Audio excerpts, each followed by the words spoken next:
you ever spoken and yet felt like no one truly heard you, as if your words simply vanished into the air, leaving no trace among those around you? Many believe that by speaking louder or saying more, they'll gain respect. But in reality, respect doesn't come to those who demand it. It's offered to those who embody it. The Stoics understood this deeply. They recognized that true influence doesn't come through force, but rather through wisdom, restraint, and a powerful presence. When you speak with clarity, with intention, and with confidence, not excess or desperation, people naturally listen. So why is it that some people can command a room with just a few words, while others struggle to hold anyone's attention? The difference often lies not in what is said, but in how it's delivered. In today's video, we'll dive into timeless Stoic principles that will elevate the way you communicate, so that when you speak, people pause, listen, and take note. If you're ready to sharpen your speech and strengthen your presence, stick around. And if you find value in this message, consider supporting the channel by liking, commenting, or subscribing. Now let's begin. Number 1. Eliminate the "I'm sorry" habit. The words you choose shape how you're perceived, both by others and by yourself. One of the most subtle but damaging habits when it comes to commanding respect is over-apologizing. You might not even notice how often you do it, but every unnecessary "I'm sorry" chips away at your presence, making you appear uncertain, hesitant, and even unworthy of being heard. Imagine walking into a meeting 2 minutes late and the first thing you say is, "Sorry, I'm late." Right away, you're positioning yourself as the problem, as if your very presence requires justification. But does it really? Life happens. There's traffic, back-to-back meetings, unexpected delays. Instead, try saying "thanks for waiting." One implies guilt, the other communicates control. Or consider another scenario. You're walking through a crowded hallway, someone bumps into you, and instinctively you say, "Oh, sorry." But why? Why apologize simply for existing in a shared space? Every time you offer an unnecessary apology, you're reinforcing a message to others and to yourself that you're an inconvenience. The more you repeat that pattern, the more others start treating you as such. This habit shows up in emails, texts, daily conversations. "Sorry to bother you." "Sorry, just checking in." "Sorry, can I ask a question?" Though these might sound polite, they often communicate self-doubt. And when you frame your words like intrusions, people will subconsciously start treating them as interruptions. I know this trap well. I used to fall into it constantly. I remember one moment clearly. I was in a meeting, and someone interrupted me mid-sentence. Without thinking, I stopped and said, "Oh, sorry, go ahead." That's when it hit me. I was apologizing for being interrupted. Why was I making myself small? That was my turning point. From that day, I committed to breaking that habit. A simple rule helped. Before saying "I'm sorry," ask yourself, did I actually do something wrong? If the answer's no, then reframe your response. Instead of "sorry for bothering you," say, "Do you have a moment?" Instead of "sorry, can I add something?" say, "I'd like to add something." These small changes have a big impact. They don't just cut out needless apologies. They shift how people perceive your presence. There's also a deeper risk in apologizing too often. It teaches people to expect you to be at fault. Over time, that leads others to treat you as the one who always yields, who always takes the blame, who never pushes back. Maybe it begins with being talked over, and then it turns into being assigned extra work without asking. Eventually, your boundaries, your energy, your time, they're all taken for granted. Let's say a coworker drops a last-minute task on your desk, assuming you'll take it. If your response is, "Oh, sorry, I'll try to fit it in," you're signaling that your priorities matter less than theirs. A better response? "I won't be able to take this on right now. Let's find another solution." No apology, no long-winded explanation, just clarity. This principle applies socially too. How many times have you said yes to plans you didn't want just because saying no felt impolite? A friend invites you somewhere you're not interested in going, and you say, "Sorry, I can't make it." But why apologize for valuing your time? A stronger response would be, "I won't be able to make it, but I hope you have a great time." That's honesty, not guilt. Now, of course, there are times when apologies are necessary, when you've truly hurt someone or made a mistake. In those cases, a sincere apology is a sign of strength. The key is intentionality. Apologize when it matters, not as your default setting. If you want to break this habit, start by simply paying attention. Challenge yourself to go an entire day without saying "I'm sorry," unless it's truly justified. Notice when the impulse arises and ask, "Is there a better way to say this?" With practice, it becomes second nature to speak with confidence. Respect starts with how you see yourself, and when you stop apologizing for things that don't require it, people will start listening differently. They'll take your words more seriously. They'll treat you with the respect you deserve. Now that we've tackled the apology habit, let's move into our next key principle: setting and holding firm boundaries. Number 2, set boundaries and stick to them. Epictetus once wrote, "No man is free who is not master of himself." If you want others to respect you, it has to begin with self-respect. And one of the most essential ways to show that is by setting clear boundaries and holding to them. People will treat you the way you allow them to. If you don't clearly define your limits, someone else will gladly define them for you. We've all experienced this, saying yes to something we don't want to do just to avoid confrontation. Letting someone push past our comfort zone because we don't want to come off as difficult, or accepting extra tasks simply because turning them down feels awkward. But here's a tough truth: when you avoid setting boundaries, you're not being kind. You're being a doormat. Think back to the last time you agreed to something you didn't want to do. Maybe you stayed late at work because someone else didn't finish their part. Maybe you answered a late-night message when you were running on empty. Or maybe you listened to someone vent for an hour, even though you were drained. In those moments, you weren't honoring your needs. You were prioritizing someone else's comfort over your own well-being. I've been there too. I remember a weekend when a friend asked me to help them move. My schedule was already full, but I felt guilty saying no, so I said yes. The whole weekend I was exhausted and frustrated, not at them, but at myself. Because deep down, I knew I had the power to say no. I just didn't use it. That was when everything shifted. I realized that every time I said yes to something I didn't really want to do, I was saying no to something I truly valued: my rest, my time, my priorities. So I made a new rule: if it's not a full yes, it's a no. Marcus Aurelius said, "The soul becomes dyed with the color of its thoughts." If you keep signaling to the world that your needs don't matter, eventually, people will start to believe you. But when you stand firm, when you make it clear that your time and energy are not up for grabs, people begin to see that you operate on a different level. They respect that. Start small. If a friend invites you out and you're not feeling it, don't say, "I'd love to, but I have so much going on." Just say, "I'm staying in tonight." No justification needed. Boundaries are like muscles. The more you use them, the stronger they grow. At first, it might feel uncomfortable, but with time, you'll see something important. People who truly respect you will also respect your boundaries. And those who don't, they probably didn't respect you to begin with.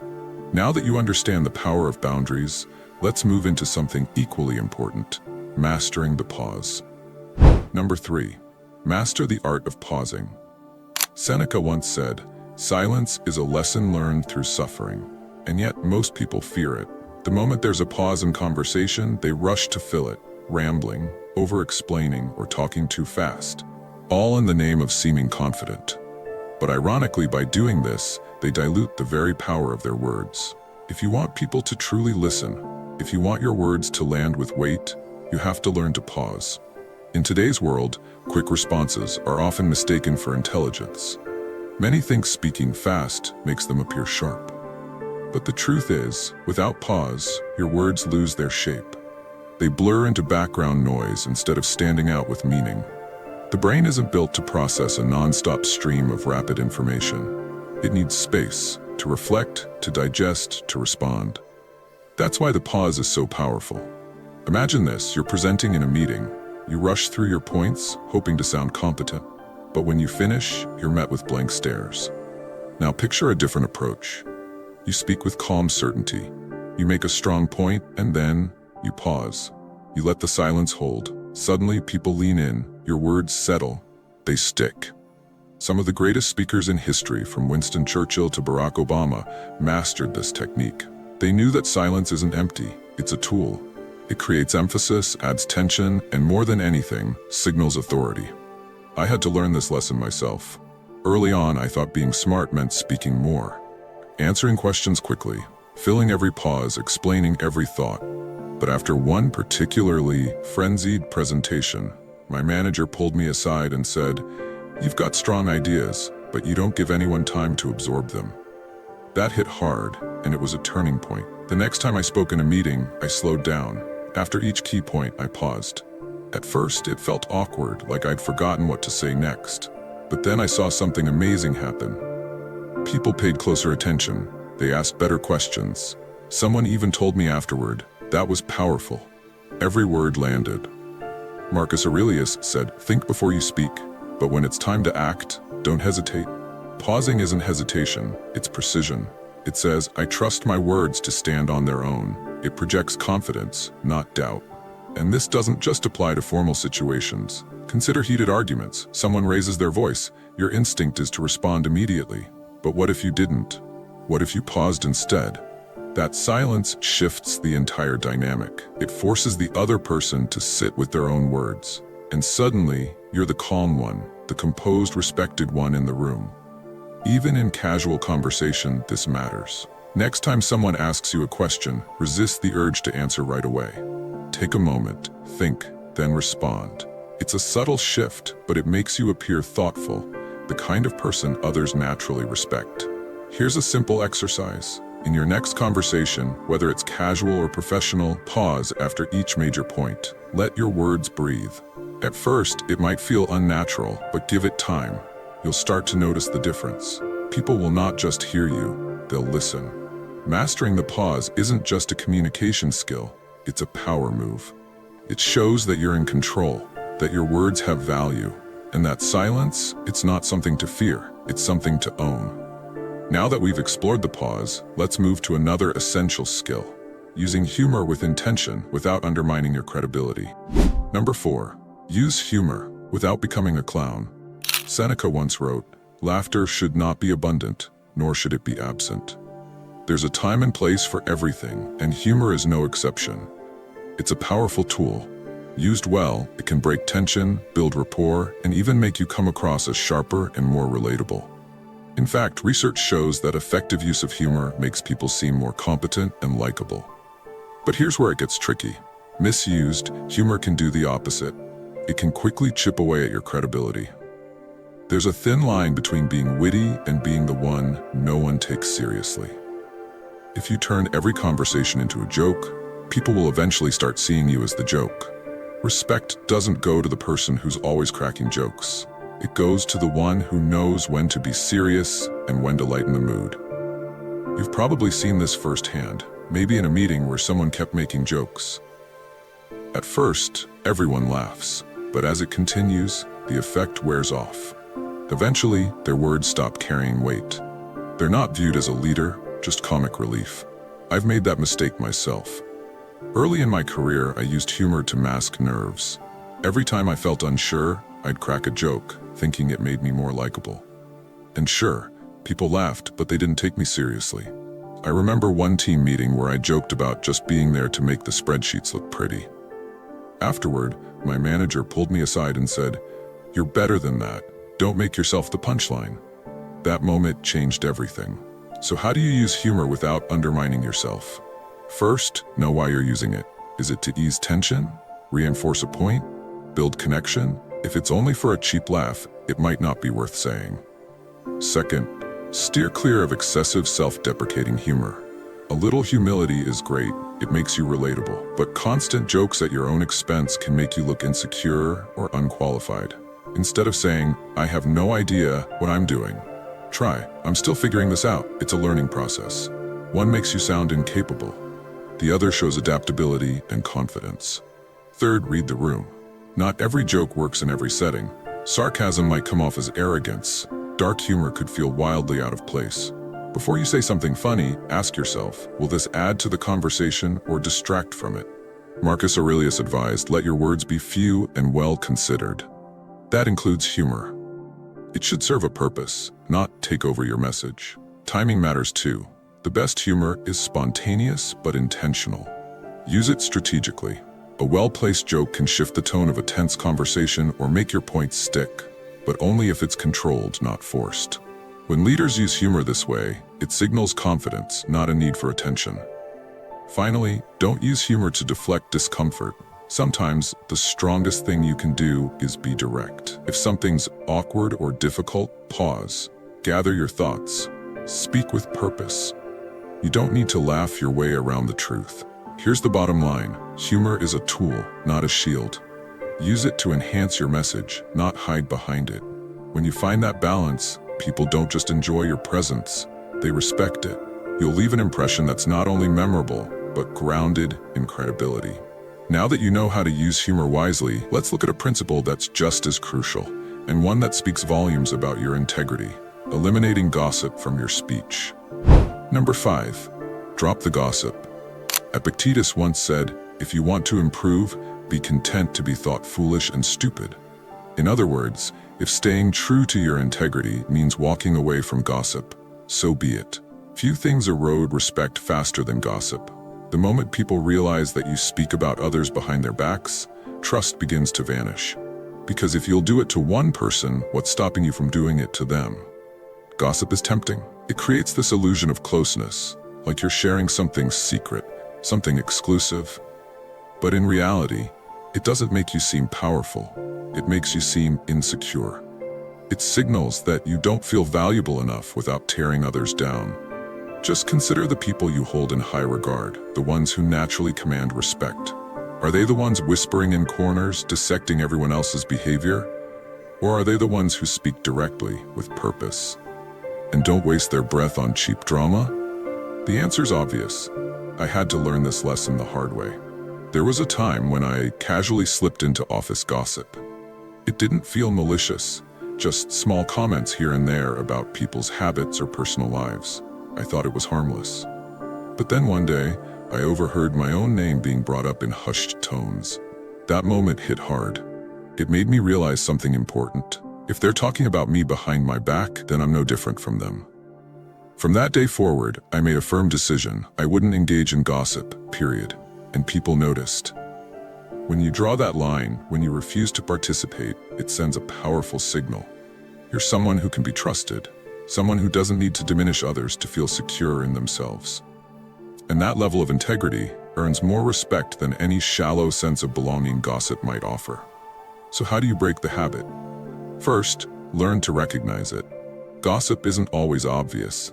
It can be disguised as concern, curiosity, or even harmless venting. But here's the key. If what you're saying about someone wouldn't help solve a problem, and you wouldn't say it if they were standing right there, it's probably gossip.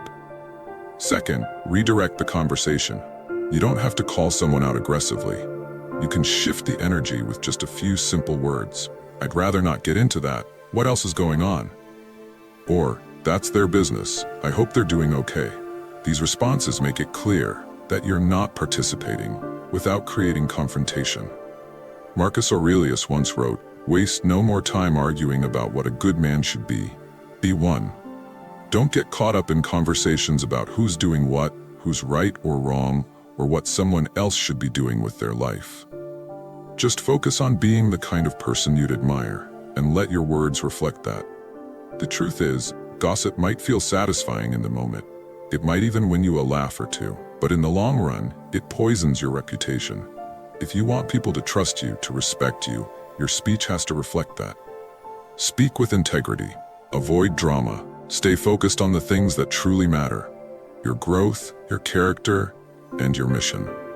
Now that we've tackled the dangers of gossip, let's finish strong with one of the most underrated but impactful communication skills of all: knowing when to stop talking. Number 6, know when to stop talking. Epictetus once said, "If you wish to improve, be content to appear clueless or stupid in unimportant matters." In other words, wisdom isn't about saying more, it's about knowing when to say less.